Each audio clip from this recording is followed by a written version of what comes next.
Ils sont venus écouter le Seigneur. Ainsi je prie, Saint-Esprit, utilise ma bouche, utilise mes yeux, utilise mes oreilles, utilise mon être tout entier, afin de communiquer ta parole, comme tu veux que cela soit communiqué. Tous ceux qui ne confessent pas ton nom, soient éloignés de nous au nom de Jésus. Merci parce que tu es en train de régner au milieu de nous. Et merci parce que quelqu'un est venu avec son fardeau, mais ne sortira pas de celui avec son fardeau. Laisse que toute la gloire, l'honneur, la puissance te revienne. Au nom de Jésus, nous avons ainsi prié. Et ensemble, nous disons merci Seigneur Jésus. Merci Seigneur Jésus. Amen. Est-ce qu'on peut encore acclamer le Seigneur? Gloire soit rendue au nom de Dieu. Acclame le Seigneur et je salue ton prochain. Béni soit le bienvenu dans la présence de Dieu. Est-ce que tu peux saluer? Tu te déplaces, tu salues quand même un frère, une soeur. Dis-lui soit le bienvenu. Nous sommes dans la présence de Dieu, nous sommes dans la maison du Seigneur. Vous savez, dans la maison de Dieu, la Bible dit nous devons être dans la joie. Nous devons être joyeux. Nous devons être des personnes bien-aimées de grande grâce à Dieu. Salue ton prochain, bénis-lui dans le nom de Jésus-Christ de Nazareth. Alléluia. Je vous salue aussi au nom de Jésus. Amen. Est-ce qu'on peut se mettre, s'il vous plaît? Mettons-nous dans le nom de Jésus. Que Dieu soit béni. Merci au pasteur Emmanuel de m'avoir permis d'être encore ici et d'apporter la parole du Seigneur. Que le Seigneur vous bénisse également et que le Seigneur bénisse son Église, parce que Dieu a permis à ce que je puisse encore vous revoir ce dimanche. Comme ça nous manque des dimanches, mais Dieu est en train de structurer les choses. Que Dieu soit béni. Amen. J'ai 3 textes, on va lire. C'est que 2 versets. On va lire Jean chapitre 1, verset 18. Jean chapitre 1, le verset 18. Ceux qui écrivent, je donne le verset biblique et puis on va. Jean chapitre 1, le verset 18. On va lire encore Proverbe 3, verset 32. Proverbe 3, verset 32.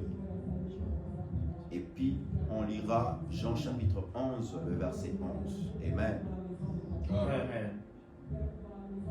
Jean chapitre 1, verset 18. Lèvons-nous pour honorer la parole du Seigneur, s'il vous plaît.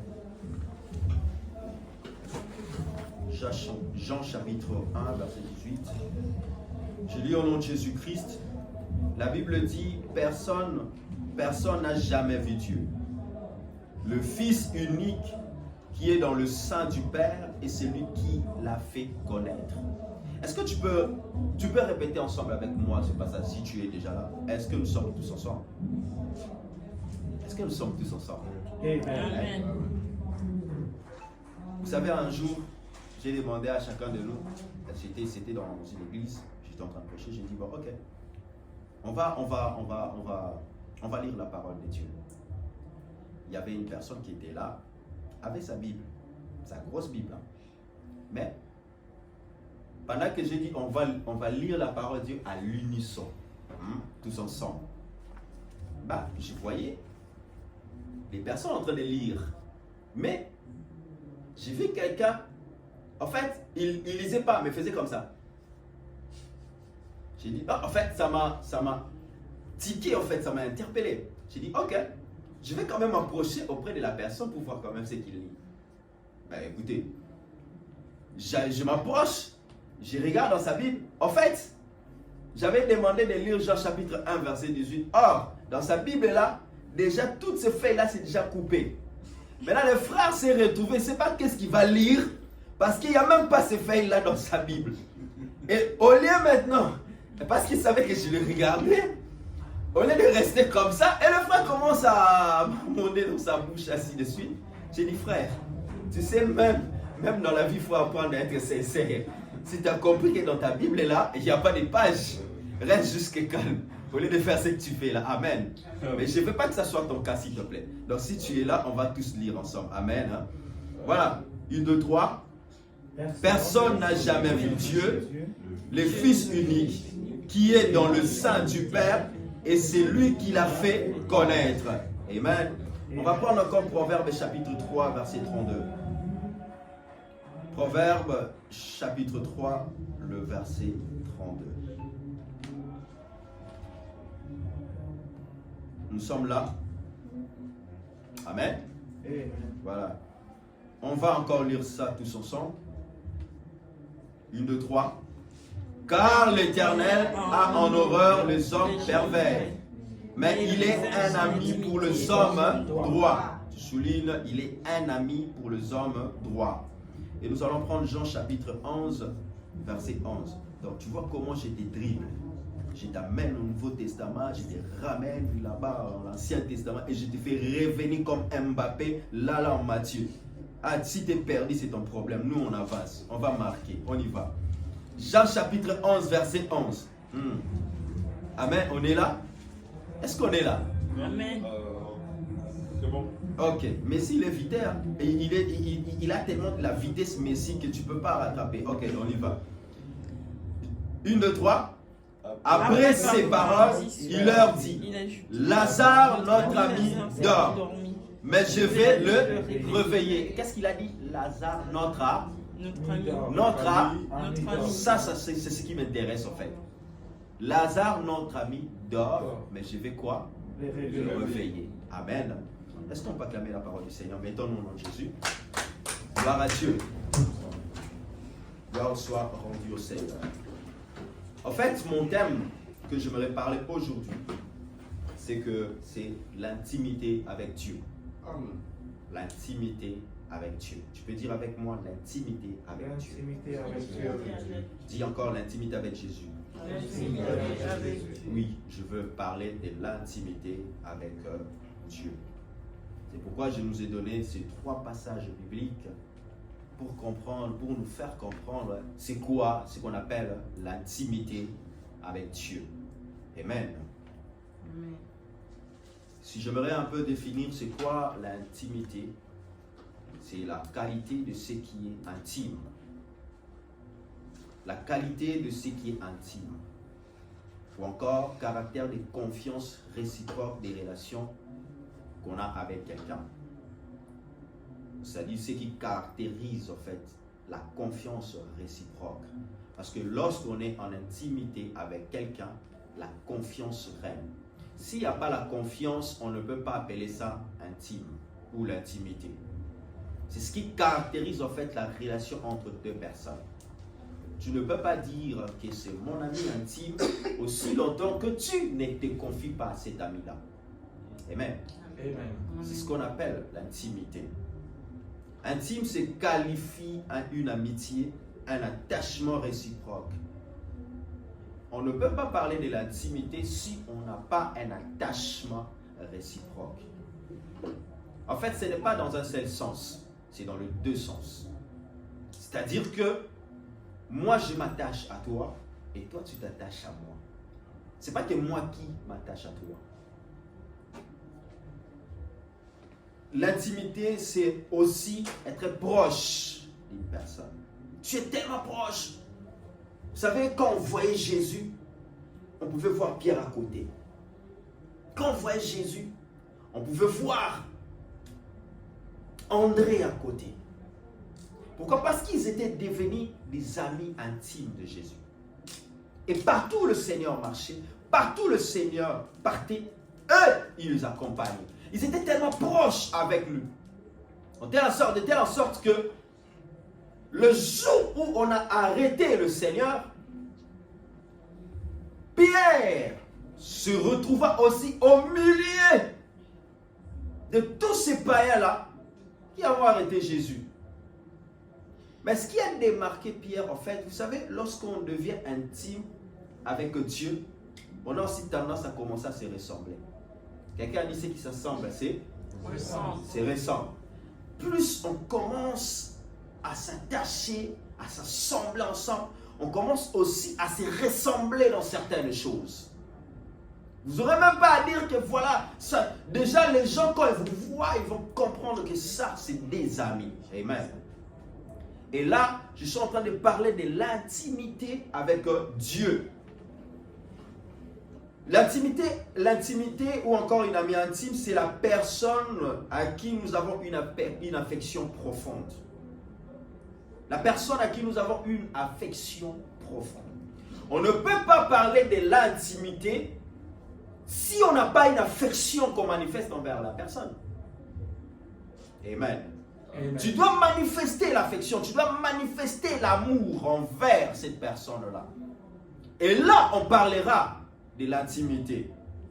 Mais s'il n'y a pas cet amour-là, s'il n'y a pas cette affection-là, c'est que vous n'êtes pas encore à ce niveau-là d'intimité. Amen. Amen. Et là, je parle de Dieu. Si tu n'as pas l'affection de Dieu, c'est pourquoi vous allez remarquer même dans la Bible, le Seigneur avait dit, ne vous affectionnez pas des choses de ce monde. En fait, les gens aujourd'hui sont devenus tellement intimes du monde que même si tu dis que Dieu est mon intime, Dieu même lui-même te dit tu mens. Parce que tu es tellement attaché aux choses de ce monde. Tu aimes tellement les choses de ce monde. Et ces choses de ce monde sont devenues tes amis. Alléluia. Amen. Tu t'affectionnes seulement. Est-ce que j'aime avec Dieu? Vous savez, lorsque Jésus est venu sur la terre, une voix est sortie. J'aime la version qui dit, une voix est sortie du ciel, et cette voix dit, celui-ci est mon fils bien-aimé à qui j'ai mis toute mon affection. Alléluia. Amen. À qui j'ai mis toute mon affection en Jésus. Le Seigneur Jésus était un modèle parfait de l'intimité en accord avec son Père. Il était tellement en accord avec son Père. Il ne pouvait pas faire des choses sans son Père. Et tout ce qu'il faisait lui-même a dit, tout ce que je fais, je l'ai vu de mon Père. Attends, à un moment donné, je me suis posé la question, quand est-ce que son Père avait guéri les malades? Parce que Jésus, quand il dit tout ce que je fais, je l'ai vu de mon Père. Alors maintenant, à un moment donné, il faut s'arrêter et dire, Seigneur, parle-moi, explique-moi un peu. Tout ce que toi tu fais là, tu l'as vu faire ton Père. Alors, quand est-ce que ton Père avait guéri les malades? Parce que là, en ce moment, tu guéris les malades. Ok? En fait, Jésus nous a menés à une autre dimension de la révélation. Alléluia. À une autre dimension de la révélation. En fait, les choses qu'il disait, c'était déjà des choses prédites en avance. Qui devaient se faire en avance. Est-ce que vous vous souvenez, quelque part, le Seigneur a dit, c'est lui qui m'a vu, a vu le Père. C'est lui qui m'a vu, a vu le Père. En d'autres termes, lui et son Père ne faisaient qu'un. Et quand on parle de l'intimité, on devient une seule personne. C'est ça, l'intimité. On a un même langage. On peut prendre une telle personne, tu l'amènes à côté, tu l'interroges, et tu prends son ami, tu l'amènes à côté, tu l'interroges, ils auront le même langage. Pourquoi? Parce qu'ils se sont tellement habitués, ils partagent tellement de choses ensemble, de telle sorte que même leur langage est devenu le même. Amen. Amen. C'est pourquoi, lorsque toi tu dis que tu es en intimité avec Dieu, tu dois avoir le même langage avec Dieu. Amen. Je croyais que tu allais dire un amen. Amen. Amen. Tu dois avoir le même langage avec Dieu. Tu ne dois pas parler du langage du monde, mais tu dois avoir un langage particulier, un langage de Dieu. C'est pourquoi, lorsqu'on est venu interroger Jésus, que Lazare est malade, dans ces versions qu'on a lues, Jésus dit, notre ami dort. Mais j'irai quoi? Le réveiller. Notre ami dort, j'irai le réveiller. Thomas dit, mais Seigneur, s'il dort, laisse-lui dormir. Eh Thomas, t'es méchant. S'il dort, laisse-lui dormir. Donne-lui même l'oreiller, le coussin, comme ça il va bien dormir. Non, Jésus parlait notre langage que Thomas n'avait pas compris. Vous voyez? C'était un langage que Thomas n'avait pas encore compris. Parce que Thomas n'était pas encore en intimité avec Dieu. Lui, il doutait tellement trop. Il était tellement... En fait, ils n'étaient pas encore à l'intimité avec le Seigneur. Par contre, lorsqu'ils ont reçu le baptême du Saint-Esprit, c'est là où maintenant ils ont changé de langage. Leur langage était en accord avec le langage de Dieu. Ils pouvaient déclarer des choses venant de Dieu, sans douter à la chose. Vous voyez? Parce que là, ils étaient entrés dans une autre dimension de l'intimité. Mais ce qui m'intrigue dans ce passage, c'est que Jésus dit, notre ami dort, mais j'irai le réveiller. Pourquoi Jésus a dit ça? Parce que Lazare était devenu l'ami de Jésus. Il était devenu tellement ami de Jésus. Vous imaginez, Jésus partait manger chez les Lazare. Si toi, un pasteur, vient dans ta maison pour manger, quand il part, tu vas dire, c'est le pasteur, il vient tout le temps manger chez nous.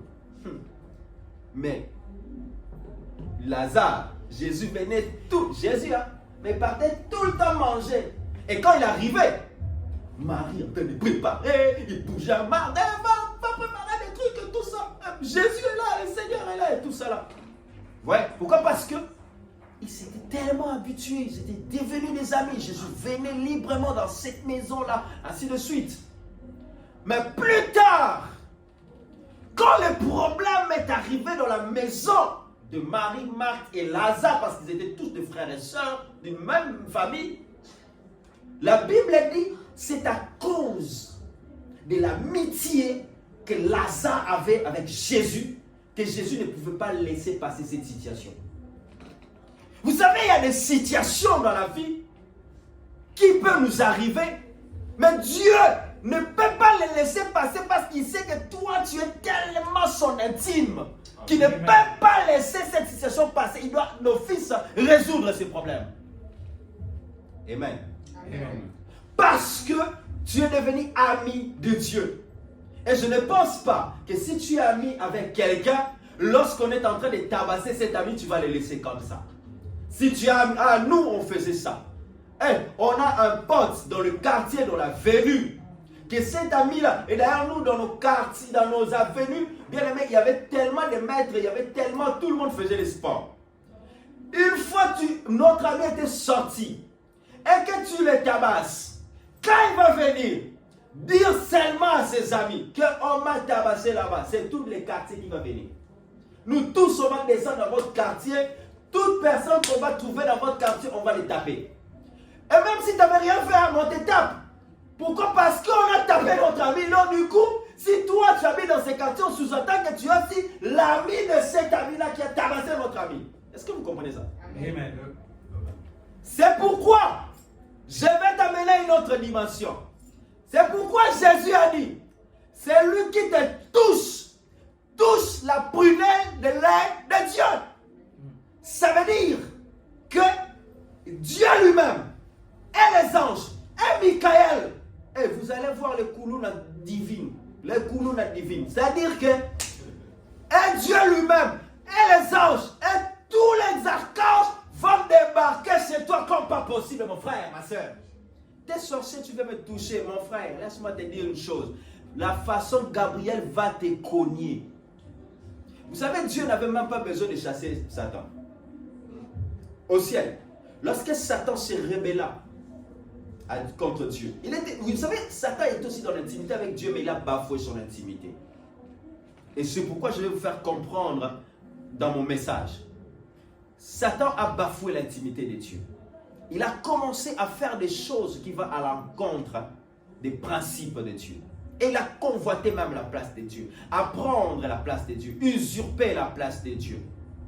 C'est pourquoi le Seigneur l'a chassé. Mais ce n'est pas le même Dieu qui a chassé. Écoutez, il y a même des prières, je commence à changer de prières. J'ai dit, Seigneur, s'il te plaît, je ne demande pas à Dieu de taper Satan parce que c'est la mort pour lui. Est-ce que vous comprenez cette dimension? Je ne demande pas à Dieu de taper Satan parce que, excusez-moi, je vais dire ça en anglais, je vais dire ça en français.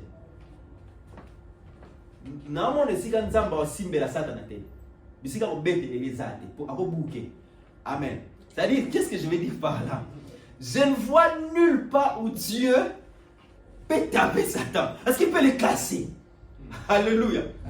C'est pourquoi il a dit, Gabriel, fous-moi ces gars-là, là-bas par terre. C'est Gabriel qui a chassé Satan du ciel. C'est pas Dieu. Parce que si Dieu le touchait, vous savez, il y a des moments où tu regardes un enfant, il fait ses histoires, tu dis, toi, je ne vois même pas là où je peux te taper parce que j'ai l'impression que tu es comme un biscuit qu'on prend, on met dans l'eau, tu te fonds. Satan aussi, il est comme ça. Si Dieu le touchait, il sera comme un biscuit qu'on met dans l'eau, il s'effondre.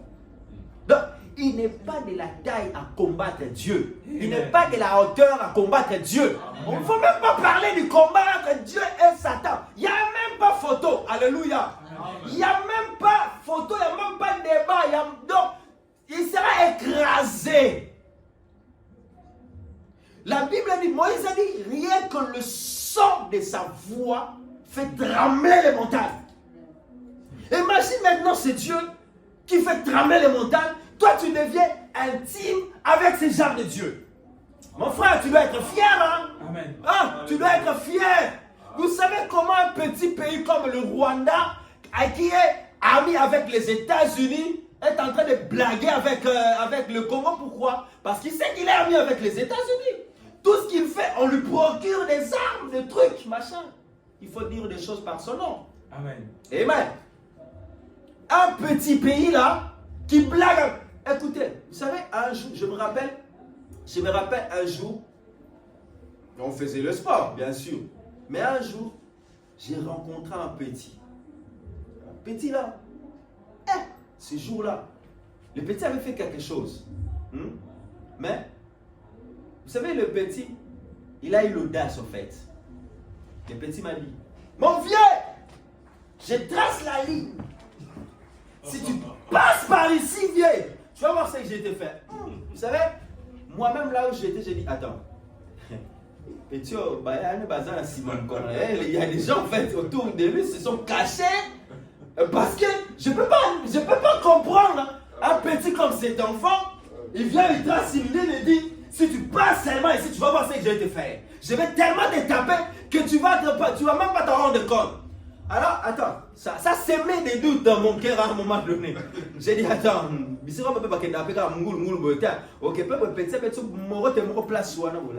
c'est-à-dire que tu ne peux pas aller comme ça directement, de peur que le petit peut te prendre et te faire rouler par terre. Et si un petit, à l'époque, te fait rouler par terre, même si tu continues à les tabasser, les gens vont retenir que ça. Ah, Vélez, ce petit-là t'avait roulé par terre. Même si tu l'as rossé, le petit a des, je sais pas quoi, même si tu l'as tabassé, il est blessé, mais les gens ne vont pas retenir ça. Ils vont juste te retenir. Ah, Vélez, le petit t'avait roulé par terre. C'est ce que les gens retiennent en fait. Mais maintenant, imaginez-nous le Dieu que nous avons. Mon frère, tu ne dois pas avoir peur des situations. C'est pourquoi je suis en train de rappeler aujourd'hui à quelqu'un. Ne montre pas à Dieu la grandeur de ton problème. Montre à ton problème la grandeur de ton Dieu. C'est-à-dire, montre à ton problème que c'est Dieu qui est grand. Ce n'est pas toi le problème qui est grand. Ce n'est pas que tu fais, Seigneur, tu vois, mon problème est tellement grand. Non, dis à ton problème, mon problème, même si tu parais grand, mais il y a celui qui est plus grand que toi. C'est comme ça que même Paul était en train de dire, c'est lui qui est à moi. Pendant que les gens lui rappelaient, oh laisse tomber, le diable il est tellement fort, le diable il est tellement puissant. Il n'a même pas voulu entendre ces choses. Il a dit, celui qui est à moi est plus fort et plus grand que celui qui est dans ce monde, qui est le prince des ténèbres, celui qui est dans ce monde. Mais moi, Dieu est à moi. Ah, j'aime pourquoi le Seigneur avait choisi d'être en nous. Vous savez, Satan a choisi d'être dans le monde, mais le Seigneur a choisi d'être en nous. C'est la différence. Amen. Je m'explique. Satan a choisi d'être dans le monde, mais Dieu a choisi d'être en nous. Écoutez, je vais dire une chose. Qui a déjà regardé à l'époque, il regardait des films de XOR? Ah, vous n'étiez pas nés. Il y a certains qui n'étaient pas nés. XOR. Bon, je vais dire maintenant. Qui a déjà regardé des séries ou des films de Power Rangers? Power Rangers. Tu connais ça? Power Rangers. Power Rangers. Power en anglais. Power Rangers. C'est en français. Rangers. Ok? Qui a déjà regardé ça? Qu'est-ce qu'ils font? Avant d'aller combattre tous ces assassins-là, ils font quoi? Ils demandent la transmutation. Non? Ils se transforment. Boum. Ils ont revêtu leur armure, non? Pour aller combattre, n'est-ce pas? Maintenant, je ne sais pas, toi, tu cherches ton armure ou parce que le Seigneur a choisi d'être en nous. C'est-à-dire, Dieu est devenu notre armure. C'est-à-dire que tu deviens, si tu étais un ambassadeur, tu deviens un corps diplomatique. Si tu es dans le gouvernement, tu incarnes Macron lui-même en toi. Mais là, je ne parle pas de Macron. Tu incarnes Dieu lui-même en toi. Ça veut dire que personne ne peut t'atteindre, personne ne peut te toucher. Amen. Aussi longtemps que toi, tu es en intimité avec Dieu, personne ne peut t'atteindre, personne ne peut te toucher. Je rappelle encore une personne. Aussi longtemps que toi, tu demeures en intimité avec Dieu, personne ne peut t'atteindre et personne ne peut te toucher parce que Dieu est en toi. Et c'est lui qui est en toi est plus grand que tes maladies, plus grand que tes situations, plus grand que tous les problèmes que tu vois actuellement. Amen. Je croyais que tu allais dire un amen. Amen.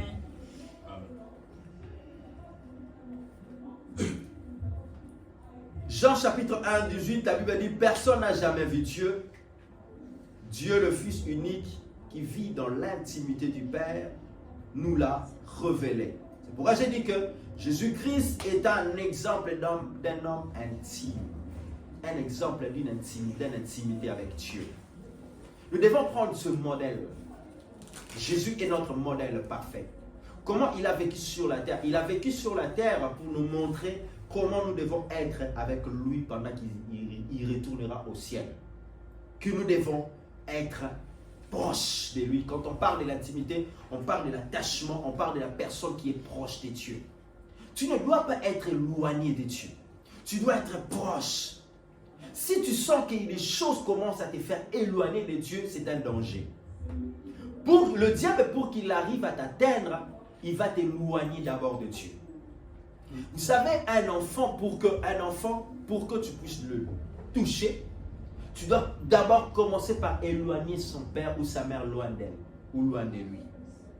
Et là, tu peux le taper. Mais je ne pense pas que si l'enfant, son père est là, sa mère est là, toi, tu vas s'hasarder à venir taper, donner une gifle à cet enfant-là. Jamais. Parce que sa mère est là, son père est là. Et tellement que Satan sait ça, qu'il ne peut pas nous atteindre aussi longtemps qu'on est en intimité avec Dieu. C'est pourquoi il fait quoi? Il nous propose des choses dans ce monde qui nous éloignent en fait de Dieu, entre autres le péché. Amen. Amen. Le péché nous éloigne de Dieu. C'est un peu comme quelqu'un qui est à la maison, on met le piège. Vous savez le piège où on attache une corde, on le jette là, toi tu vois l'argent. Quand tu veux ramasser quelqu'un, essaie un peu encore de tirer la corde. Tu commences à poursuivre le truc, lui il tire encore la corde. Aussi longtemps que tu suis la chose, tu t'éloignes de ta zone de sécurité. Et lorsque tu seras en dehors de ta zone de sécurité, c'est là où il va faire quoi? Il va commencer maintenant à te détruire. C'est pourquoi la Bible dit, les voleurs ne viennent que pour détruire, égorger et tuer. Il vient détruire, il vient voler, il vient égorger, détruire les vies des gens. Il vient détruire ce que tu as commencé à créer avec Dieu. Il détruit ta vie de prière. Il détruit ton intimité, des moments où tu passais, ta vie de la méditation à la parole de Dieu. Il commence d'abord à détruire ce qui fait la force de ta vie chrétienne. Il détruit d'abord ces choses. Et lorsqu'il va détruire ces choses, c'est à ce moment-là maintenant qu'il va planifier à te détruire toi-même ta vie. C'est pourquoi la Bible dit le salaire du péché c'est La mort. mais le don gratuit de Dieu c'est la vie éternelle. Plus tu poursuis le péché, plus ça t'éloigne de l'intimité avec Dieu. Ça met une barrière entre toi et Dieu. Le péché est mauvais. Amen. Amen. On a l'expérience dans la vie aussi. Le péché n'est pas bon. C'est pourquoi faites trop attention, bien-aimés dans le Seigneur. Restez plutôt attachés à Dieu. Le diable nous propose, si on regarde le monde d'aujourd'hui, on a l'impression que le monde commence maintenant à étouffer l'Église. Avant, c'était l'Église qui étouffait le monde. Mais maintenant, c'est le monde qui commence à étouffer l'Église. Pourquoi? Parce que le monde balance et propose tellement de choses qui détournent notre attention, notre affection, notre regard vers Dieu. Et nous avons les regards maintenant fixés vers ces choses. C'est pourquoi on a du mal à avancer. Les personnes sont départagées. Or, la Bible dit, si tu es ni chaude ni froide, Dieu te vomira. Il n'y a pas photo, ce n'est pas moi, ce n'est pas mes paroles à moi. Qui suis-je moi pour juger un homme ou une personne? Y compris moi-même, Dieu nous dit que si tu es ni chaude ni froide, je te vomirai, je te vomirai. Amen. Amen. Et ce que j'aime encore, le même Dieu qui dit cette phrase, il va encore dans le proverbe, il dit, on ne peut pas prendre ce qu'on a vomi pour le remettre encore dans nos bouches. Dieu, il est dur. Hein? Amen. Amen. C'est pourquoi je suis en train de dire à quelqu'un, ne laisse pas Dieu te vomir. Laisse plutôt le monde te vomir. Oh, je préfère que le monde puisse me vomir. Amen. Je préfère que les amis du monde puissent me vomir. Amen. Je préfère, je sais pas moi, si tu avais un fiancé ou une femme, elle est mondaine, je préfère qu'elle puisse me vomir. Ou tu avais un homme qui est mondain, je préfère qu'il puisse me vomir plutôt que Dieu puisse me vomir. Je ne vais pas aller me tuer parce que la femme ne veut plus de moi ou l'homme ne veut plus de moi. Amen. Amen. Arrêtez ces bêtises. Non, je n'arrive plus. J'arrive plus. Ne veux plus de moi. Pasteur, ces choses-là, je les regardais dans des films il y a longtemps. Aujourd'hui, les gens meurent encore à cause de toutes ces histoires. Et aujourd'hui, on connaît Dieu. Amen. Et je ne veux plus de toi. Merci, ça va faire mal, je n'ai pas prié. Amen. 40 jours de jeûne et prière, le Seigneur me fait passer qui Ève. Donc toi, tu es zappé. Dieu me fait passer encore une autre personne. Il dit, mon fils, pourquoi tu veux te suicider? Tu sais, il y a combien il y a 40 000 femmes dans le monde. Non, je répète, il y a 40 000 femmes rien que dans ton avenir. Imagine maintenant dans ton avenir, il n'y a que 40 000 femmes. Ou 40 000 hommes. Toi, tu veux aller te suicider? Et même, tu veux te suicider encore pour un païen. Quelqu'un qui ne connaît même pas Dieu. Quelqu'un qui insulte Dieu du matin au soir. Quelqu'un qui se moque de Dieu du matin au soir. Et tu vas aller te suicider à cause de telle personne. Frère, toi, tu te suicides, non? Tu vas à l'enfer. Tu as ton visa, ton passeport, ton titre de séjour gratos. Direct. Et tu seras escorté même par des anges. Avec des fanfares. Et tu rentres aussi. Et Satan lui-même t'accueille. Bienvenue ma fille. Et tu croyais qu'il va te mettre dans le feu. C'est là-bas que tu vas rester. Mais regarde le pire. Hein.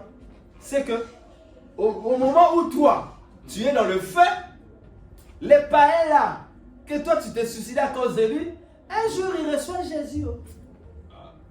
Et les frères vont au ciel. Des bêtises. Imagine maintenant les frères au ciel. Le frère a dit, ah, Seigneur, je me suis suicidé à cause de lui. Mais il est là au ciel. Frère, c'est des bêtises. Amen. Amen. Amen. Il y a des choses qu'on faisait à cause de l'ignorance. À cause de l'ignorance. Mourez plutôt pour Jésus. Ah, je dis à quelqu'un, mourez plutôt pour Jésus. Amen. Ah, je dis encore à quelqu'un, mourez plutôt pour Jésus. Amen. Et l'homme qui meurt en Christ. Car le royaume de Dieu leur appartient. C'est-à-dire que bien aimé dans le Seigneur, la vie que nous avons sur la terre n'est rien comparé au royaume de Dieu. De l'éternité. Et ici sur la terre, nous avons des calendriers, on regarde l'heure, on regarde l'âge avance. Mais aussi, on n'aura pas besoin des calendriers. On n'aura même pas besoin des montres. Parce qu'on a même lui-même, Dieu est le maître des temps. C'est lui-même qui gère les temps. Nous sommes dans le temps de Dieu. Amen. Alléluia. C'est pourquoi, bien aimé le Seigneur, arrêtez de mourir encore des choses de ce monde. Mourrez encore de Jésus. Oui, si les gens doivent vous insulter, ils doivent vous insulter parce que tu as Jésus comme ton intime. Amen. Alléluia. Si les gens doivent vous rejeter, ils doivent vous rejeter parce que vous avez des camarades intimes comme Jésus. Amen. Ah oui, tu ne veux pas de moi. Pourquoi? Parce que toi, tu t'es attaché à Jésus. Oui, merci. Si tu savais ce que je retrouve auprès de ces Jésus-là. Alléluia. Alléluia. Est-ce que quelqu'un peut acclamer le Seigneur, s'il vous plaît? Ah oui, il est doux d'avoir des camarades, des amis comme Jésus. Jésus dit, mon ami Lazare n'est pas mort. Il dort encore. Thomas dit, Seigneur, s'il dort, laisse-lui. Vous voyez, les gens qui ne sont pas intimidés ne vont pas comprendre ça. Mais Jésus, tellement qu'il savait que tu es en intimité avec lui, il va dire, je ne vais pas laisser passer cette affaire. C'est pourquoi on ne touche pas les gens qui ont Dieu. On ne les touche pas. Amen. Les gens qui ont Dieu, je ne parle pas que tu as toi-même. Non, je parle moi, j'ai un Dieu. Moi, tu peux me toucher, mais quand j'ai un Dieu, tu ne peux pas. Oui, tu peux toucher. Moi, tu peux me toucher, tu peux m'atteindre. Mais quand j'ai Dieu en moi, tu ne peux plus m'atteindre. Pourquoi? Parce que Dieu est en moi. Mon ami intime. Pasteur Marcelo chantait toujours mon ami intime, oh Jésus, mon ami intime, oh Jésus est mon ami intime, Jésus, mon ami intime. Si mon ami intime est dans ce lieu, il nous amène de gloire en gloire. Si mon ami intime est dans ce lieu, il nous amènera de gloire en gloire. Amen. Je vois quelqu'un, Dieu amener de gloire en gloire. Amen. Parce que tu commences à t'attacher encore et encore avec lui. Amen. Il est doux et agréable d'aimer le Seigneur. Il est doux et agréable de rester attaché à Dieu. Il est doux et agréable de devenir proche du Seigneur. Alléluia. Amen. Comment être cette personne d'intimité? Comment être cette personne d'intimité?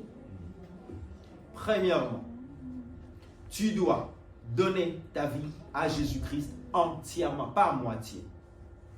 Tu donnes ta vie à Jésus-Christ entièrement. Et quand je dis donner ta vie en Jésus-Christ, je ne parle pas seulement de païens. Oui, tu es païen, tu n'as pas encore reçu Jésus, c'est maintenant ou jamais. C'est maintenant. Mais si tu es païen, tu es déjà dans le Seigneur et que tu appartiens déjà à Dieu, bien-aimé, laisse-moi vous dire une chose. Et que tu appartiens déjà à Dieu, c'est que tu dois redonner encore. Tu te sens éloigné de Dieu. Tu te sens, tu es tellement loin du Seigneur, c'est maintenant que tu dois redonner encore ta vie à Jésus.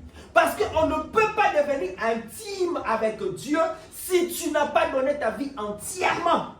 Je ne dis pas à moitié, je dis entièrement. C'est-à-dire, ton corps, ton âme, tout ton être entier appartient à Jésus-Christ. Amen. Alléluia. Amen. Tu dois donner complètement ta vie à Jésus. Et celui qui donne sa vie à Jésus-Christ, bien aimé, c'est une garantie. C'est une garantie. Parce que le malin ne peut pas t'atteindre. Le malin ne peut pas te toucher. Aussi longtemps que Dieu ne le permet pas. Pour nous les enfants de Dieu, enfants du Seigneur, qui avons donné notre vie en Jésus, s'il y a quelque chose peut arriver, c'est juste, dis-toi, que Dieu est en train de permettre cette épreuve. Amen. C'est juste des épreuves pour les enfants de Dieu. Mais ce ne sont pas que des choses que le diable fait vraiment te tuer, il va t'amener à la mort, il va te tuer. Dieu ne le permettra jamais. Alléluia. Amen. Dieu a permis Israël de passer par le désert pour d'abord renouer l'intimité avec Israël. Pourquoi? Parce que en Israël, les Israélites étaient devenus, ils avaient en fait même la manière de parler des Égyptiens, ils avaient adopté ça, ils avaient la culture des Égyptiens, ils pensaient comme des Égyptiens, ils parlaient comme des Égyptiens, ils étaient tellement à l'intimité avec des Égyptiens malgré les esclaves. Amen. Amen. Ils avaient l'idéologie des Égyptiens. C'est pourquoi Dieu ne pouvait pas amener Israël directement en Canaan. Parce que vous allez prendre de tout ce qui est de l'Égypte et venir encore en Canaan. Posez ça. Les dieux des Égyptiens, tu voulais ramener là-bas. C'est pourquoi il dit non, je vais passer d'abord avec vous par le désert. Et dans le désert, je vais vous apprendre à dépendre complètement de moi, à croire en moi, à devenir mes amis. Alléluia. Je vois quelqu'un devenir ami de Dieu. Amen. Non, je vois quelqu'un devenir ami de Jésus-Christ. Amen. Alléluia. Parce qu'on ne peut pas parler de l'intimité si on ne parle pas de l'amitié avec Jésus. Amen. C'est pourquoi Dieu dit, mon ami Lazare n'est pas mort. Mon ami Lazare dort. Nous voyons la mort, mais lui, il voit le sommeil. Amen. Qui n'est pas mort, il dort. Alléluia. Mais pour les gens de ce monde qui ne comprennent pas le langage de la foi, c'est pourquoi il a dit, ok, Lazare est mort, allons le réveiller. Au lieu allons le ressusciter, mais allons le réveiller. Alléluia. Amen. Pourquoi? Parce que lui-même, il est la vie. Comment tu peux déclarer, comment tu peux déclarer que tu n'as pas la vie alors que tu dis que tu as Jésus? Alléluia. Amen. Celui qui a Jésus a la vie. Mais pas seulement la vie, mais la Bible dit la vie éternelle. Amen. C'est ça la différence. La vie éternelle. C'est-à-dire, quand on parle de la vie éternelle, ça commence sur la terre. Et tu chemineras dans l'éternité avec Dieu pour toujours. D'éternité en éternité. Ça, c'est un privilège que Dieu t'accorde comme étant son ami intime. Vous savez, lorsque tu deviens président de la République et que tu as un ami intime, si on te dit, Monsieur le Président, votre ami est là-bas, vous avez dit, faites-le passer. Faites-le entrer. Pourquoi? Parce que tu sais que celui-là, c'est vraiment mon ami intime. C'est pourquoi d'autres ont placé même leurs bras droits, des amis intimes sont devenus des conseillers dans leur cabinet. Pourquoi? Parce qu'ils étaient tellement intimes. Imagine-toi maintenant, tu deviens ami intime de Yeshua Hamashiach, de Jésus-Christ de Nazareth. Amen. Amen. Amen. Frère, Amen. une amitié de Jésus vaut mieux que 10 000 amis que j'ai perdus dans ma vie. Amen. Je le répète encore. Une amitié avec mon Jésus vaut mieux que 10 000 amis que j'ai perdus dans ma vie. Et j'en suis fier. Alléluia. Amen. Aussi longtemps que Dieu continuera à me considérer comme son ami intime, je ne peux faire de tous les amis qui se détournent de moi parce que moi j'aime Jésus. Gloire à Dieu. Ah oui, il y a des amis qui se disent, ah oui, attends. Et puis il y a une chose. Le jour où toi tu as reçu Jésus comme Seigneur et Sauveur, tu es tellement bon. Hein? Qu'est-ce qu'il fait? Tous les amis que tu avais là, que vous partez dans des boîtes de nuit, vous faisiez de n'importe quoi et tout ça là, tous ces amis-là commencent à te fuir. Et tu commences à pleurer. Je ne comprends pas, tu veux chercher même des psychologues, surtout en Europe, vous cherchez des psychologues trop pour rien. Je ne comprends pas cet ami-là, je veux me suicider, ces amis-là même plus, et tout ça.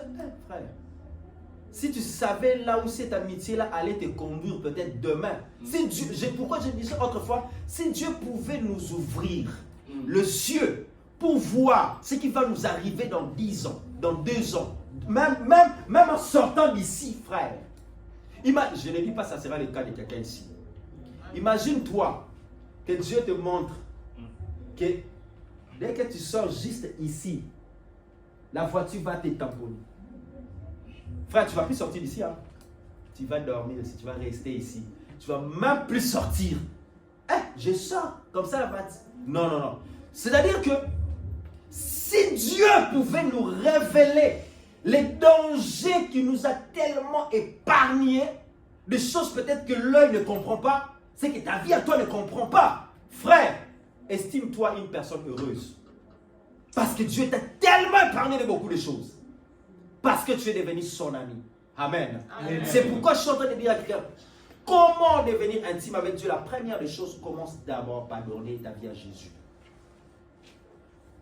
Le fait de donner, la Bible dit, à tous ceux qui l'ont reçu, il leur a donné le pouvoir de devenir enfants de Dieu. À ceux qui croient en son nom, au nom de Jésus-Christ.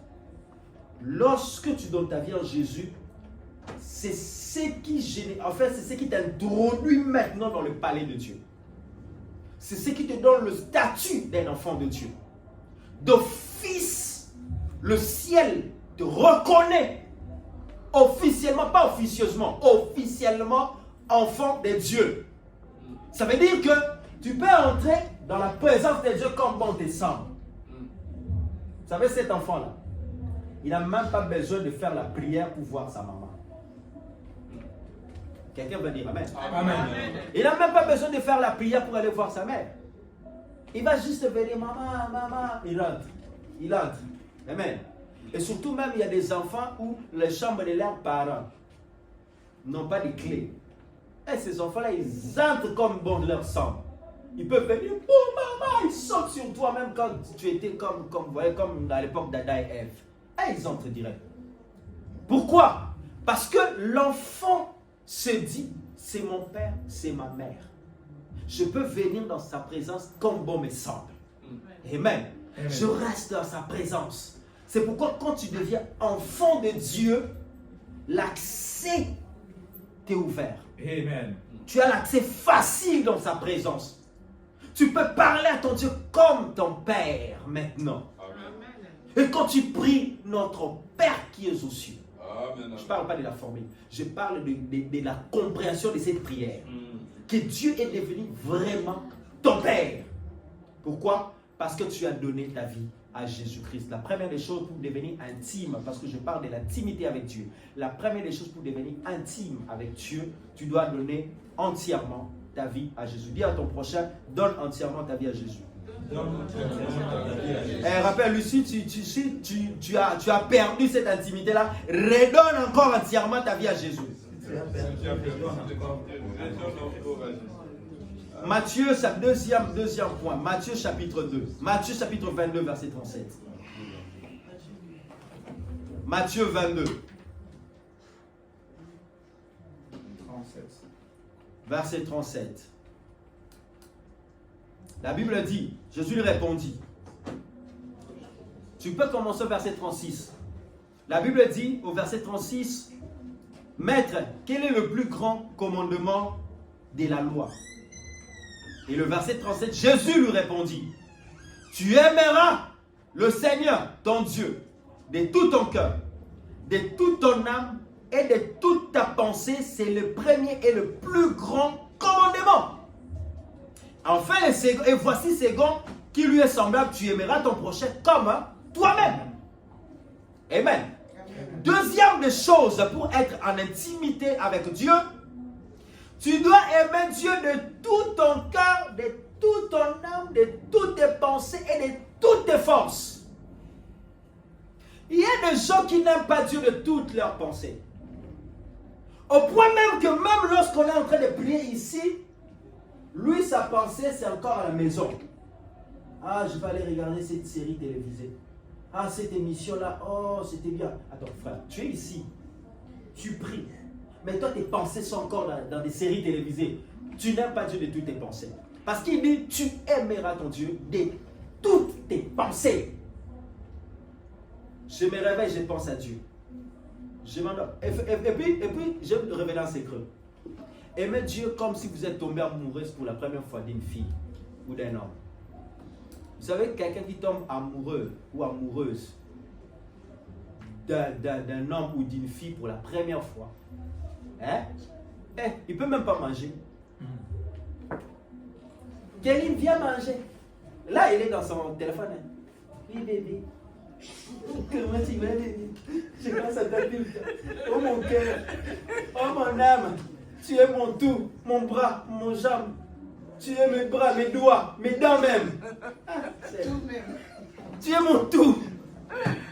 Vous voyez, ça est tellement que tu es tombé amoureux ou amoureuse pour la première fois. Je ne dis pas que c'est mon gars. Il faut tomber amoureuse. Mais il faut être plus amoureuse de Dieu que de l'homme ou de la femme. J'ai dit d'aimer vos fiancés, aimer vos femmes, mais ne les aimez pas plus que Dieu. Amen. Parce qu'on est des humains. Amen. On ne souhaite rien. Mais c'est juste que mettez la barre très haut. Parce qu'il dit le plus grand commandement. D'abord. Quand il dit le plus grand commandement, d'abord, il dit tu aimeras ton Dieu de tout ton cœur, de toute ton âme, de toute ta pensée et de toutes tes forces.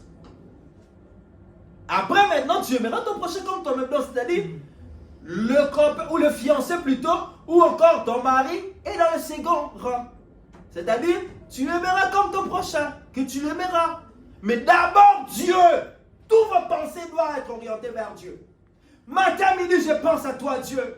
Ah, il m'arrivait des fois, il m'arrivait d'écrire des psaumes pour Dieu. Et des fois, c'est ce que David faisait. Et il reste dans la forêt. Oh Seigneur, tu es comme le jambon. Seigneur, quand je te regarde, j'ai l'impression d'être comme un homme affamé devant un hamburger. Seigneur, une fois, j'attrape l'hamburger. Oh Dieu! Oh. Ouais, attends, ça paraît comique, mais il adore Dieu. Hein? Vous savez, il y a des gens, quand tu l'entends prier, tellement qu'il aime Dieu.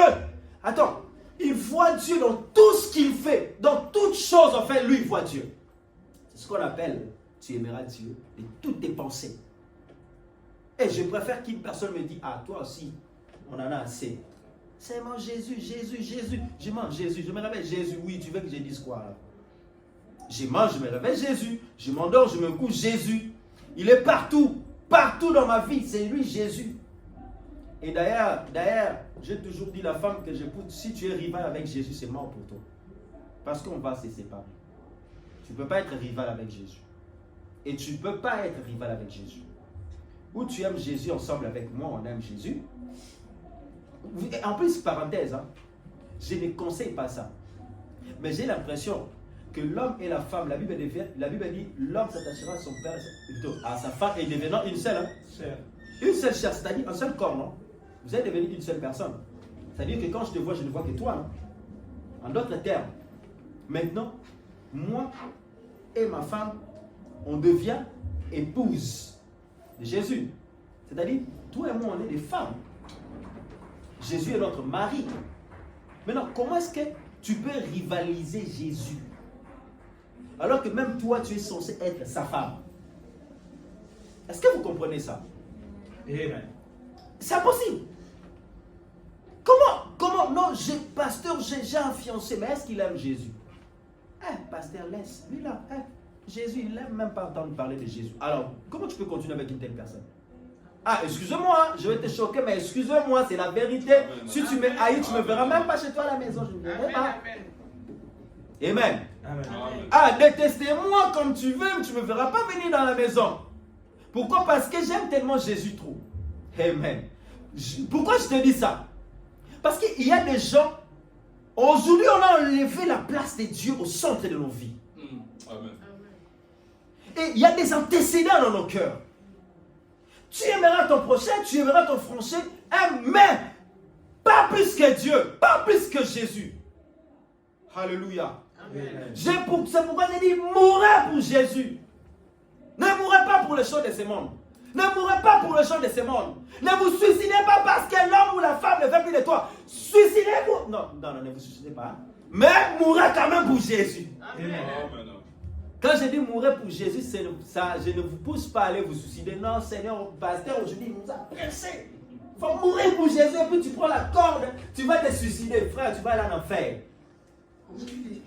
Je te jure, tu finiras en enfer. Pourquoi? Non, Seigneur, on m'avait dit de me suicider parce que je t'aime. Jésus n'est pas comme ça. C'est-à-dire, quand je dis mourir pour Jésus, il y a d'autres personnes, on les a tabassés à cause de Jésus. Amen. Pierre, vous savez comment Pierre est mort? Pendu la tête en bas, les pieds hauts. Parce qu'on ne pouvait pas les pendre comme Jésus. C'est pourquoi on l'a pendu en enfer, l'apôtre Pierre. Il est mort comme ça. Vous savez comment Paul est mort? Hein? Frère, nous qui portons le nom de Paul, j'ai même pas envie de te dire comment Paul est mort. On l'a décapité, morceau par morceau. Je ne sais pas qui ils ont jeté. C'est comme ça. Étienne, tu sais comment il est mort, non? On l'a lapidé de pierre. Il y a même des gens qui chantent. Oh Seigneur, Seigneur, je mourrai pour toi, je mourrai pour toi. Frère, attends. Il faut bien réfléchir quand tu dis tu mourras pour Jésus. Il faut vraiment bien réfléchir. Je vais vous donner un exemple. Il y avait un jour, dans une église, en Afrique, au bled, ils étaient en train de prier. Tout le monde est en train de prier. Les rebelles à l'époque de Kabila, les Kadogo, ces coups petits là, les soldats là courent là comme ça, avec leurs armes. Ils sont entrés, ils ont débarqué à l'église. Il y a l'autre. En fait, avant d'entrer, ils étaient juste là devant la porte, en train d'attendre, en train d'écouter les gens en train de dire Seigneur, je t'aime Jésus, je mourrai pour toi Jésus, oh Seigneur. Un des Kadogo, il est entré, tu vois les bazookas là. Les bazookas, c'est des lance-roquettes. Il entre avec ça. Il vient devant la chaire, le pasteur à côté. C'est une histoire vraie. Il vient, il met sa lance-roquette. Attends, il dit maintenant, arrêtez. Toi qui dis que tu aimes Jésus, continue encore à dire, que tu aimes Jésus, là je lance ma lance roquette. Que toute personne, je vais tuer toute personne qui dit qu'il aime Jésus. Maintenant. Hein? Chaque personne commence à prendre son sac. Le frère au fond qui était intercesseur, il est sorti. La première personne à sortir, c'est des protocoles. De la même manière, ce sont des premières personnes à accueillir les gens, ils étaient des premières personnes à sortir. Suivi des intercesseurs. Écoutez, ce qui m'a tué de plus dans cette histoire, c'est que le pasteur à côté, il y avait un diacre et à côté le diacre. Le diacre regardait le pasteur. Il dit, pasteur, la vie est encore longue. Je vais me repentir, mais plus tard. Et les diacres sont sortis. Mes frères, attends, le pasteur est resté, lui, avec 2-3 membres qui ne sont même pas des serviteurs. Et quand ils sont tous partis, les cadeaux tournent devant le pasteur. Et tu dis que ces gens-là sont prêts à mourir pour ton Jésus. Tu vois ton église que tu prêches. C'est des aventuriers, pasteur, c'est des aventuriers. Ils sont sortis, ils sont partis. En fait, cette histoire-là s'est passée parce que Dieu a voulu révéler réellement le vrai amour, les personnes qui disent qu'il aime Dieu. Alléluia. Et c'est pourquoi on n'a même pas besoin que tu nous dises je t'aime Seigneur, je t'aime Seigneur. C'est bien compris, il faut le dire. Mais bien aimé dans le Seigneur, seul Dieu peut mesurer l'amour que nous avons pour lui. Quand tu dis tu l'aimes, Dieu vient vraiment, il est là, il regarde. Laisse tomber. Quand tu sors ici, tu ne m'aimes pas. Ce que tu fais là-bas, tu ne m'aimes en aucun cas. Alléluia. Le langage à l'église doit être le même langage quand tu es à l'école. Doit être le même langage quand tu es au lycée, au collège. Doit être le même langage partout où tu marches, au travail. Ça doit être le même langage. Tu ne dois pas changer ton langage. C'est pourquoi je dis quand on est en intimité avec Dieu, on a un même langage avec lui. Amen. On parle comme lui. C'est pourquoi Pierre, on arrive à le détecter quand il a suivi Jésus. On dit, toi aussi tu étais avec lui. Pourquoi? Parce qu'il commençait déjà à devenir comme Jésus. Alléluia. Il lui avait manqué seulement le baptême du Saint-Esprit pour que Pierre ne renie pas Jésus. Vous savez, Pierre avait renié Jésus parce qu'il n'avait pas encore reçu le baptême du Saint-Esprit. Et les Écritures devaient s'accomplir. Mais le jour où Pierre a reçu le baptême du Saint-Esprit, c'est ce jour-là Pierre a accepté de mourir la tête en bas. Mais le Pierre qui était faible hier, le Pierre qui avait peur qu'on le tue hier, c'était le même Pierre. Aujourd'hui, il avait accepté. Pendez-moi comme vous voulez, je m'en fous. Parce que je sais que même si vous me détruisez aujourd'hui, je finirai au ciel. Amen. Et d'ailleurs, des personnes comme nous, Satan ne va pas nous tuer avant. Vous savez pourquoi? Parce qu'il va nous faciliter notre visa d'aller directement au ciel. Et Satan n'aime pas voir les gens aller au ciel. C'est ce qui l'énerve en fait. Il veut que tout le monde finisse en enfer. Parce que lui-même, il est déjà condamné. Il est déjà condamné tel qu'il est là. Vous savez comment j'appelle le diable? Le diable, moi, je l'appelle, c'est un condamné à mort en liberté provisoire. Vous savez, un condamné à mort en liberté provisoire, lorsqu'on le laisse, il peut faire n'importe quoi parce qu'il sait qu'il va mourir. À n'importe quel moment, on va le tuer. Parce qu'il a été déjà condamné. Et c'est ce que le diable fait. Il est descendu sur la terre avec une grande fureur, sachant qu'il a peu de temps. C'est ce que la Bible dit. Il a peu de temps. C'est pourquoi il fait tout ce qu'il fait là. Il s'agite. Il essaye de vous attirer tous vers l'enfer. Tellement que Jésus nous aime. Il ne nous laisse pas comme ça. Il nous révèle des choses, mes frères et sœurs. C'est pourquoi nous sommes dans une période, nous sommes dans un temps très crucial. Le monde d'hier n'est plus comme avant. Alléluia. Amen. Écoutez, nous sommes dans une vitesse comme pas possible. Ce n'est plus le temps de lâcher le Seigneur. Ce n'est plus le temps d'abandonner le Seigneur. Et j'aimerais dire à une personne, et si tu arrivais de trébucher, relève-toi rapidement. Amen. Ne reste pas là où tu es tombé. Relève-toi rapidement. Continue la marche avec Dieu. Si ton frère est tombé, prends-lui la main. Allez, on y va, on avance. Alléluia. C'est un peu comme les gens qui fuient la guerre. Ils fuient la guerre et que les soldats sont en train de... Tu tombes, tu le prends. Non, tu ne vas pas abandonner ton enfant. Tu le prends, vas-y, lève-toi, on va courir. Il faut courir comme ça, bien aimé dans le Seigneur. Parce que l'heure est grave. L'heure est grave. Mais ce que j'aime avec notre Dieu, le Seigneur est l'arche qui nous préserve. Restons dans cette intimité avec lui. Demeurons dans cette intimité avec lui. Que tu dois aimer Dieu de toutes tes pensées, de toute ton âme, toute ta vie à toi, ton âme. Pourquoi il dit de toute ton âme? L'âme est le centre des émotions, le centre des sentiments.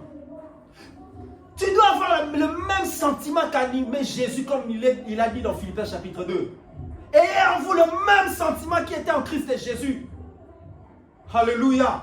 Oui, aimez Dieu de tout votre cœur, toute votre âme. Tu dis que tu aimes Dieu, montre-le par tes actions. Montre-le par tes actions, par tes actes.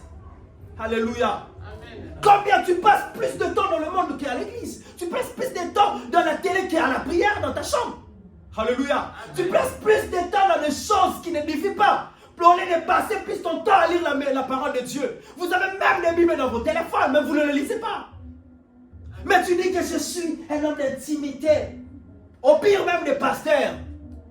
Au pire même des prophètes, des docteurs. Il dit prophète, mais il passe pas son temps à méditer la parole de Dieu. Amen. Tu ne lis pas des livres. Tu ne lis pas la Bible. Tu ne lis pas des livres. Alléluia. Combien de livres as-tu déjà acheté cette année des hommes de Dieu? Des livres qui t'édifient. Des livres qui t'encouragent. Alléluia. Quand on va au niveau des jeunes, on voit dans leur maison, dans leur chambre, qu'il y a des magazines à caractère pornographique. Oui, frère. Tu mourras avec ça. Tu mourras avec ça. Tu vas mourir avec ça. Alléluia. Combien de jeunes gens aujourd'hui, on le voit avec des choses qui ne glorifient pas Dieu. Alléluia. Mais quand tu dis tu aimes Dieu, frère, quand tu dis tu aimes Dieu, tu dois aussi avoir quelque chose de ce Dieu-là. N'est-ce pas que quand tu dis que tu aimes ta fiancée, tu as sa photo dans son téléphone? Il n'y a pas des amens. Alléluia. Amen. Quand tu dis que tu aimes cet homme-là, tu n'as pas sa photo. On peut regarder nos téléphones. Est-ce qu'on peut regarder nos téléphones? Quelqu'un va dire non, pasteur. Oui. Amen. Juste pour te dire que quand tu aimes la personne, tu gardes quelque chose de lui. Tu as quelque chose de lui. Tu aimes ton mari, non? Il y a des fois, tu aimes ton mari, tu portes des fois sa chemise. Oui. Tu portes des fois, n'est-ce pas, maman? Oui. Ah, c'est mon mari, non? Tu portes quand même sa chemise. Pourquoi? Parce que c'est ton mari. Mais quand tu dis tu aimes Dieu, qu'est-ce que tu portes de Dieu? Qu'est-ce que tu as de Dieu? C'est la question à se poser. Tu dis que tu as l'intimité avec Dieu, mais qu'as-tu de Dieu en toi? Qu'as-tu de Dieu en toi? Est-ce que quand je viendrai dans ta maison, trouverai-je la Bible? Est-ce que quand je viendrai à la maison, trouverai-je des choses qui rendent gloire à Dieu? Je ne parlais pas de moi, je parlais de Dieu. C'est-à-dire que quand le Seigneur viendra dans ta maison, est-ce qu'il va trouver des choses qui l'honorent? Vous savez, il y a des fois, ça fait du bien quand tu entres chez quelqu'un. Ah, tu vois, quand même, il a mis YouTube, il regarde ta chaîne. Ah, gloire au Seigneur. Ça montre que je n'ai pas fait un travail en vain. Il y a quand même les gens qui suivent, qui sont édifiés. Si nous, les hommes de ce monde, ça peut quand même faire quelque chose de bien. À combien plus forte raison notre Dieu? À combien plus forte raison notre Dieu? Nous avons tous des effigies de Macron, parfois pour certains qui sont dans le gouvernement, dans leur maison. Mais qu'avons-nous de Dieu dans nos maisons? Qu'avons-nous de Dieu dans nos corps? Qu'avons-nous de Dieu dans nos cœurs? Frère, arrêtons de faire des aventures dans les choses de Dieu. Nous devons vraiment aimer Dieu. Quand tu aimes Dieu, tu as les choses de Dieu en toi. Amen. Amen. Tu aimeras ton Dieu de toutes tes pensées, de toute ton âme, de toute ta force. Toute ta force. Frère, allons prier. Je suis fatigué. Pierre, frère, on a retrait de prière. Je suis fatigué. Frère, on va aller évangéliser. Je suis fatigué. Bon, frère, on a veillé. Je suis fatigué. On a culte. Je suis fatigué. Ah, Dieu va se fatiguer de toi. Tellement que tu dis tu es fatigué. Tu ne sais pas que tu es fatigué de Dieu en fait. Tu es fatigué de Dieu. Donne ta force comme le premier jour, tu avais reçu Jésus. Tu avais tellement la force d'aller à l'église. Tu avais tellement la force d'aller partager la parole de Dieu avec quelqu'un. Tu avais tellement la force. Mes frères et sœurs, où est cette force aujourd'hui? Parce qu'il a dit, tu aimeras ton Dieu de toute ta force. Ta force. Ce n'est pas des bras de force qu'on fait avec quelqu'un, non. De toute ta force, c'est de ça qu'il parlait. David dit, je suis dans la joie quand on me dit d'aller dans la maison de l'Éternel. En fait, il n'est pas déjà dans la maison de l'Éternel, il est déjà dans la joie de partir. Oh, je me rappelle encore quand on grandissait avec nos parents, quand ils disaient c'est l'heure du culte, comme on était joyeux à la maison, on préparait nos habits, on s'apprêtait, chacun cherchait sa Bible, ainsi de suite, on va aller à l'église. On était tellement contents d'aller à louer, adorer Dieu. Où est cette force? Où est cet enthousiasme? Où est cette passion aujourd'hui, Église? Église aujourd'hui, je ne m'adresse pas seulement à cette Église, mais je m'adresse à l'Église corps de Christ. Où est cette passion aujourd'hui? Que je peux dire, quand tes amis t'appellent, tu es rapide, tu pars. McDo, où tu pars. Burger King, où tu pars. Parce que tu sais, tu vas manger. Amen. Amen. Mais là, on mange plus que ce que tu as. Oh, je ne sais pas sur TikTok. Sur TikTok, je suis en train de regarder peut-être tu regardes n'importe quoi sur TikTok. Moi, j'ai choisi des choses à regarder. Je suis en train de regarder sur TikTok. Il y a un monsieur qui fait des vidéos de microscopes. Vous voyez des microscopes? C'est-à-dire, il prend tout objet, il les fait passer par des microscopes. Quand il a pris le coca, il a pris juste le morceau d'hamburger, il a fait passer par un microscope. J'ai vu des microbes qui... J'ai dit, moi-même j'ai commencé par dire, Seigneur, franchement tu nous protèges. Avoir des choses que nous mangeons. Il a même pris la bière. Il a fait passer dans son micro. J'ai vu des trucs qui bougent là-bas. Je dis, Seigneur, même il y a un bouchon dedans, sûr. On vous dit, c'est passé par des laboratoires, des trucs bien conservés. Mais il y a des trucs qui marchent. J'ai dit, oh mon Dieu. Si l'Éternel ne veille, si l'Éternel ne garde, on est des hommes, comme on nous conduit dans l'abattoir, on est des hommes morts. Alléluia. Regardez les choses qui se passent aujourd'hui dans le monde. Frère, donne ta force à Dieu. Dépense tes énergies pour le Seigneur. Car l'amour que tu montres pour le Seigneur, la force que tu dégages pour Dieu, Dieu te le rendra d'une manière ou d'une autre. Amen. C'est pourquoi, lorsque Lazare était mort, Jésus ne pouvait pas laisser passer ça comme ça. Il avait d'autres missions ailleurs, mais il a dit, retournons en Judée. Retournons là-bas, car notre ami Lazare dort. Seigneur, il ne dort pas. Oui, il est mort, mais allons le réveiller. Alléluia.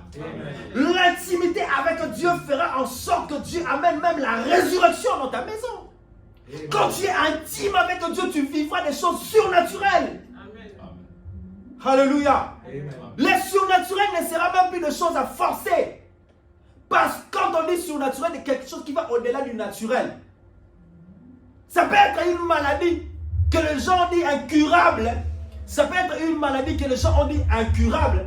Mais Dieu est en train de le guérir de manière surnaturelle parce que toi, tu as l'intimité avec Dieu. Amen. Écoutez, et je le dis du haut de la chair, et je crois fermement que le Seigneur m'a guéri de la chose. À un moment donné, je commençais à sentir des douleurs d'estomac, des maux d'estomac qui montaient, des acides. Je consulte un médecin, on a des acides qui montent. Je dis, même dans nos cœurs, on a des acides. Et nous savons déjà que si tu bois l'acide, tu vas mourir. Maintenant, l'acide qui monte de mon cœur. Amen. Donc, on marche avec la mort, nous tous. L'acide monte, et quand ça monte, ça va là où il y avait des plaies, ça brûle.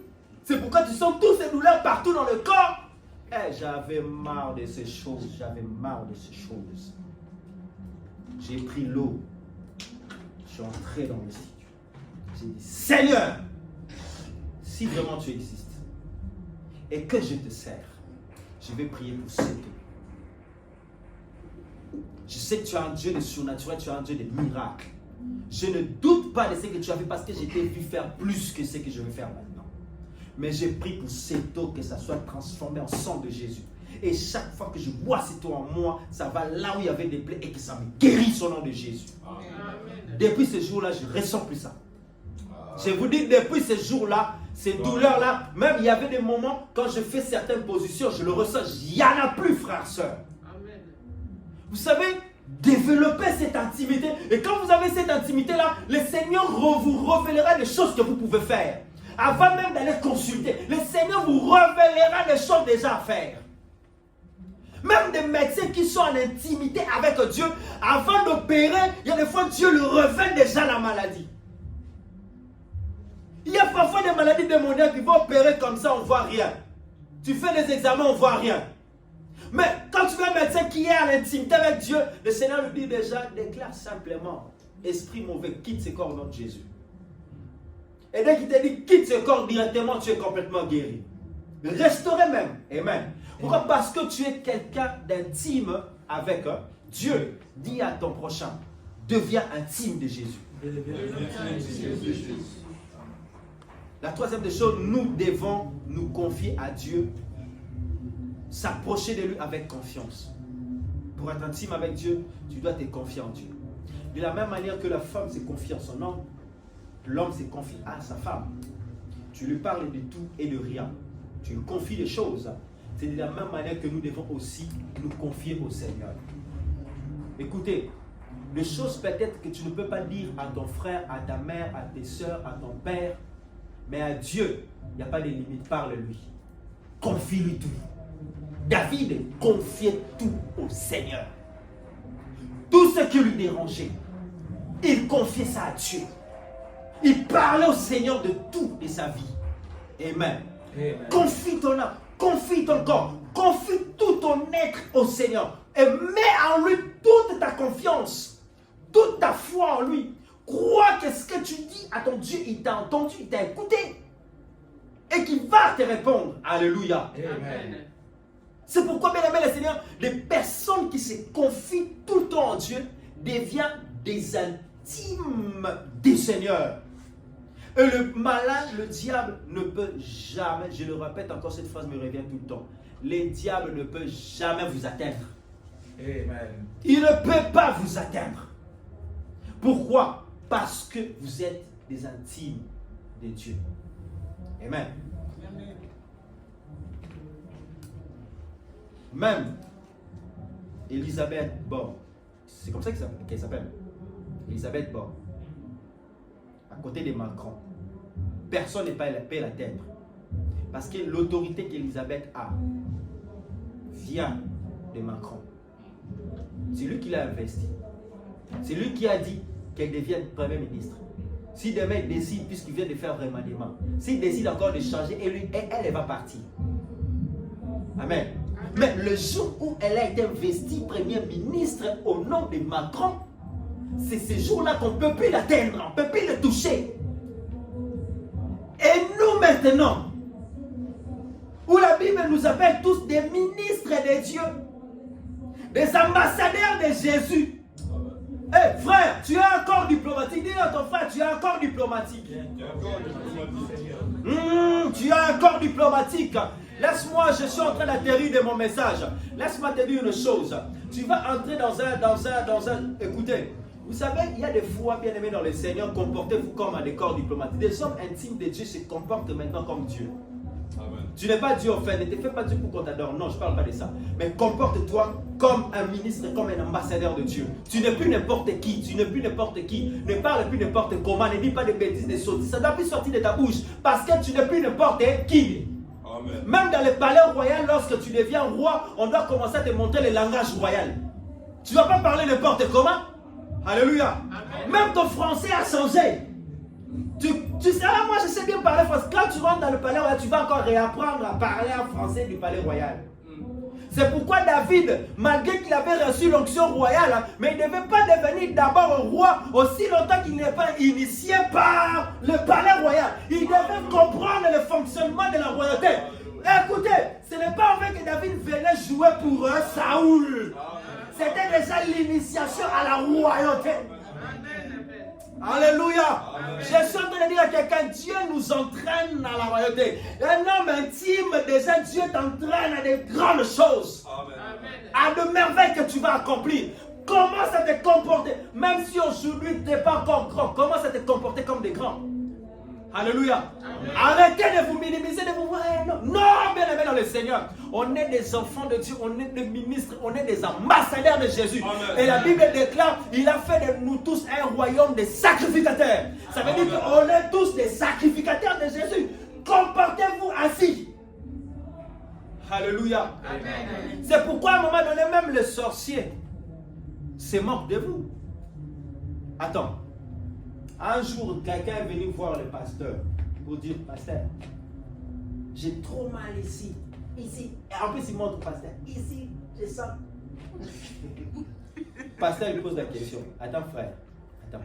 Qu'est-ce qui s'est passé? Ah, pasteur, j'ai reçu un enfant là de 3 ans. Pasteur, il m'a tellement tapé un truc la nuit dans la sorcellerie. Là, aujourd'hui, j'ai trop mal ici. Mais frère, tu es intercesseur. Ah, pasteur, attends. Un enfant de 3 ans, même si on lui donne la sorcellerie, il n'a pas beaucoup d'expérience dans la sorcellerie. Est-ce que vous comprenez ça? Même dans la sorcellerie, il y a l'expérience. Dans toute chose, il y a l'expérience. Amen. C'est pourquoi vous allez voir, excusez-moi les termes, vous allez voir des prostituées expérimentées, initiées aussi, des prostituées qui viennent à peine de commencer le métier, parce que certains appellent ça métier. Ils viennent à peine de commencer ces métiers. Donc dans chaque domaine, bon ou mauvais, il y a des expérimentés. Maintenant, un enfant de 3 ans, qu'on vient à peine de donner la sorcellerie. Donc c'est-à-dire, cet enfant-là, il est encore dans les essais. Mais, il prend, je ne sais pas moi, un truc là, et il vient taper à une personne qui a peut-être, il a quel âge? Il a peut-être 35 ans, et puis, lui, il a reçu ça il y a longtemps. Il a commencé à prier il y a longtemps. Et puis, tu viens me dire, pasteur, ici, je sens c'est gonflé. Frère, je vais prendre encore un truc là, je vais moi-même encore rajouter. Pour te faire comprendre que si un enfant qui n'a même pas l'expérience de la sorcellerie arrive à t'atteindre, et maintenant Satan lui-même. Frère, est-ce que tu connais ton identité? Est-ce que tu connais qui tu es dans le Seigneur? Est-ce que tu connais le Dieu à qui tu sers? Est-ce que tu connais la puissance de Dieu? La Bible déclare lorsqu'il descend les montants de tremble. Écoutez, là on prie, hein, c'est une portion de Dieu qui se manifeste. Mais bien aimé, ce n'est pas tout. Hein. Si Dieu décide à se manifester, et nous, et tout le monde, même la terre sera ébranlée. Je ne vois même pas où Dieu va mettre son pied sur la terre, parce qu'il va écraser la terre. Alléluia. Amen. Mais maintenant, tu as peur de petits sorciers. Je dis bien, tu as peur de petits sorciers. Frère, tu dois revoir ta chrétienté. Tu dois revoir ta vie chrétienne. Est-ce que réellement tu as Dieu en toi dans ta vie? Attends, il y a certaines... Vous savez, Jésus, à un moment donné, il en avait marre. On amène un enfant qui est en train de tourner, il souffrait de l'épilepsie. Et le papa dit à Jésus, Seigneur, j'ai supplié tes disciples pour prier pour qu'ils soient guéris, mais ils n'ont pas pu. Seigneur, en fait, Jésus, il n'a même pas reproché le papa. Il n'a même pas dit, oh non, toi aussi tu es un homme de peu de foi. Non, non, non. Il tourna vers ses disciples et dit, et vous aussi, jusqu'à quand serai-je avec vous? Jusqu'à quand je serai avec vous? C'est-à-dire, c'est des petites choses que vous devez régler, c'est pas moi. Alléluia. Amen. Il y a des choses que tu peux t'élever dans ta maison avant même d'arriver à appeler le pasteur. Il y a des choses que déjà toi-même tu déclares au nom de Jésus que l'ordre revient dans ma maison. Amen. Quelqu'un dit Amen. Amen. Au nom de Jésus, je ne veux plus voir ces choses dans ma maison. Au nom de Jésus. Si le démon était la cause de ça, il va quitter cette maison. Il va partir. Alléluia. Amen. C'est pourquoi moi, des fois, je minimise les problèmes. Je banalise les problèmes. Parce que je sais la grandeur de Dieu que nous servons. Alléluia. Amen. Amen. Soyez des hommes d'intimité. Chaque fois que tu te confies à Dieu, chaque fois que tu mets toutes tes pensées, toute ta force au Seigneur, et c'est à partir de là que vous commencez à avoir des résultats. Celui qui a l'intimité à Dieu marchera dans le surnaturel. Celui qui a l'intimité avec Dieu remportera toujours des victoires. Tu iras de victoire en victoire. Je ne dis pas qu'il n'y aura pas de combats. Je ne dis pas que les combats vont finir. Non, la seule différence, il y aura des combats, mais Dieu te donnera toujours la victoire. Amen. Le combat, oui, mais la victoire, Dieu le donne. La maladie, oui, mais la guérison, Dieu le donne. Amen. Les souffrances, oui, mais la restauration, Dieu le donne. Amen. Tu as perdu tes biens, oui, mais tu le retrouveras parce que Dieu le donne. Alléluia. Amen. Oui, à chaque situation correspond à une solution. C'est la mathématique Amen. divine. À chaque problème correspond à une solution. Je répète encore que c'est la mathématique divine. Amen. Alléluia. Si sur la terre, dans la mathématique, nous avons des formules qui nous amènent à des solutions, Dieu aussi dans son royaume, Dieu aussi dans son église, il a donné des formules qui nous amènent à des résultats. Amen. Alléluia. Il dit, si tu es dans la souffrance, prie. Et si tu es dans l'abondance, chante, loue Dieu. Pourquoi? Parce que quand tu es dans l'abondance, tu loues Dieu, c'est une reconnaissance en Dieu. Et Dieu continue encore à faire et encore plus.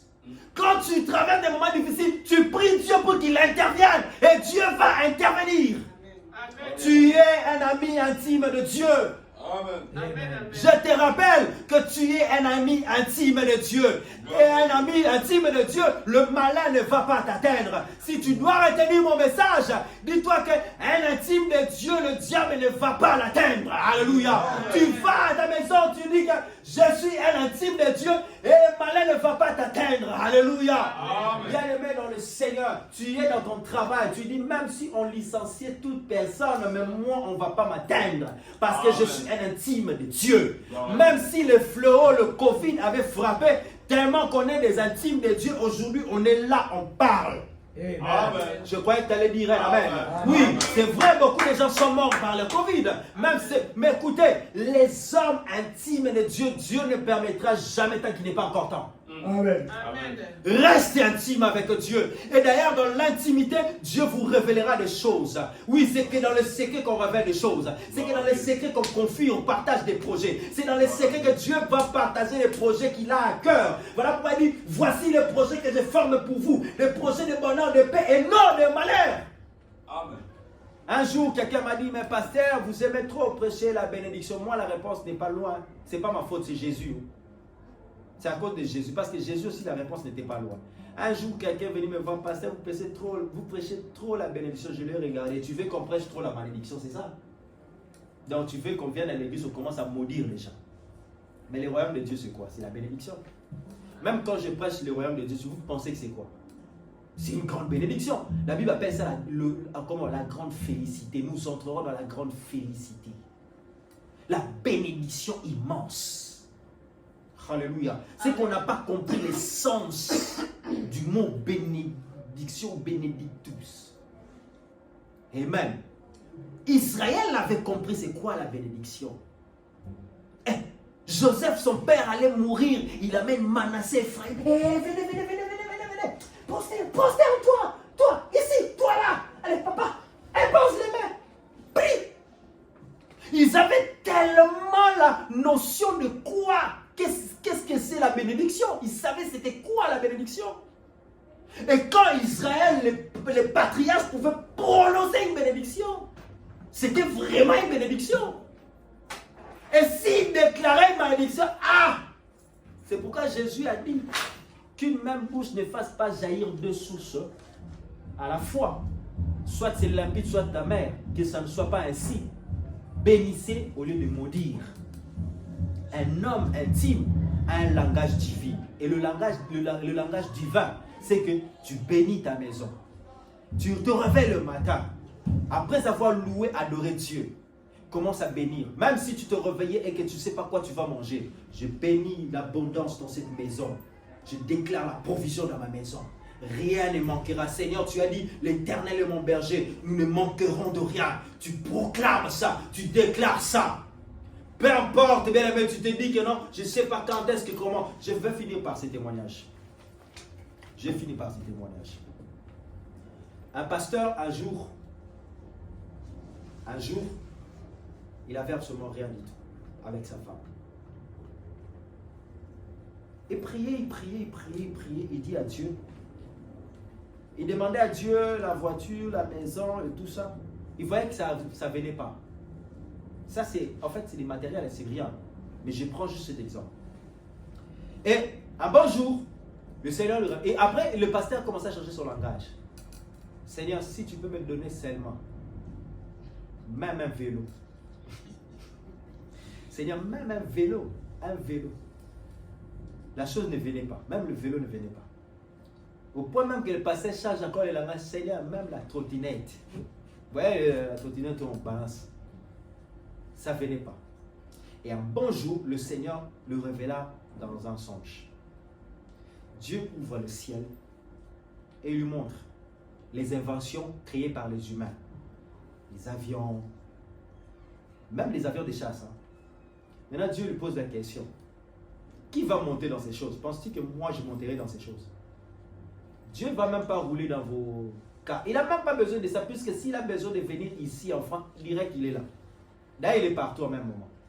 Il n'a même pas besoin de toutes ces choses. C'est nous qui avons besoin de ces choses pour se déplacer. Et Dieu commençait à lui montrer, et ça a augmenté la foi en fait de l'homme, de Dieu. Un bon jour, il se réveille le matin. Il dit à sa femme, à la maison, on n'a pas un frigo. À la maison, on n'a pas une télé. Et je sors, je pars acheter la télévision. Et je pars acheter le réfrigérateur. Sa femme, connaissant son mari et la situation, il dit, mon mari commence à délirer. Parce que je ne sais pas où il va avoir l'argent. Parce qu'il n'y a pas l'argent. Vous savez, on voit un homme qui entre dans le magasin. Il arrive dans le magasin, il voit une grande télé. Qu'est-ce qu'il fait? Il vient juste, il fait comme ça. Il mesure en fait la longueur et la largeur, il fait comme ça.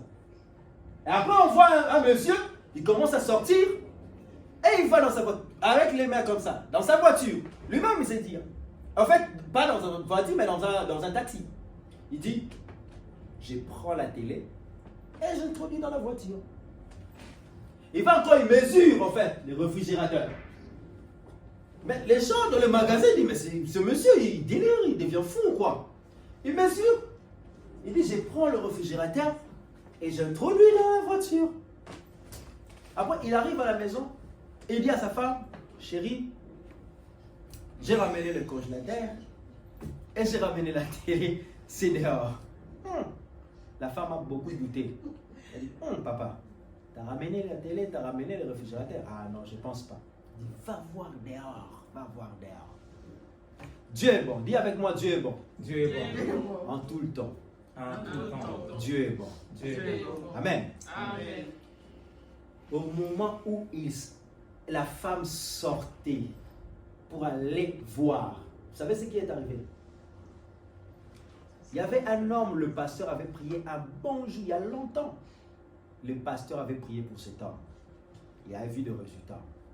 Et comme certaines personnes aujourd'hui, quand le pasteur prie pour vous, vous voyez les résultats, vous disparaissez. La personne avait disparu dans la nature. Ah ouais. Et ça n'a pas commencé aujourd'hui chez nous, hein. Même chez Jésus, ça a commencé. Les 9, les 10 lépreux sont guéris, hein. Mais il n'y avait qu'un seul qui est retourné. Pour dire, Seigneur, merci, tu m'as guéri. Où sont les 9? Ils sont partis. C'est ça la nature de l'être humain. Ça ne nous étonne pas, on avance avec Jésus. On fait le travail. Amen. Amen. Il dit, oh, le pasteur avait prié pour cet homme, avait vu des résultats, et cet homme avait voyagé il y a longtemps. Et l'homme de Dieu, le jour où le pasteur était en train de voir le songe, c'est le jour où l'homme de Dieu, Dieu était en train de mettre dans son cœur la chose à acheter pour le pasteur. Et quand le pasteur est allé faire cet acte-là, il a posé les actes de foi, et ça a déclenché encore la chose. Ça fait un tic. Et exactement, Dieu a révélé à cet homme la chose qui devait rapporter à l'homme de Dieu.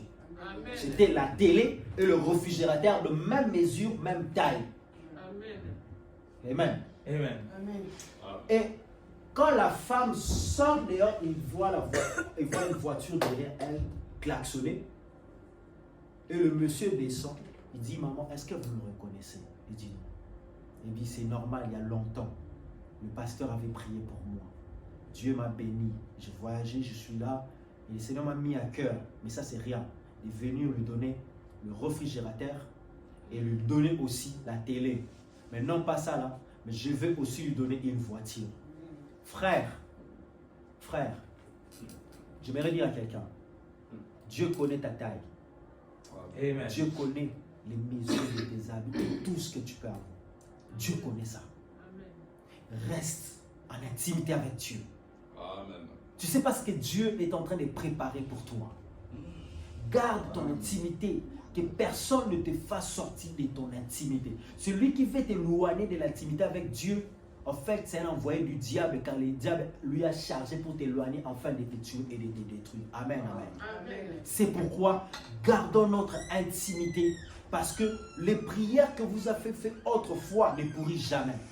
Dieu sait comment il va vous les rendre d'une manière ou d'une autre, hein, parce qu'il est Dieu. Est-ce que tu peux acclamer le Seigneur? Lève-nous, on va.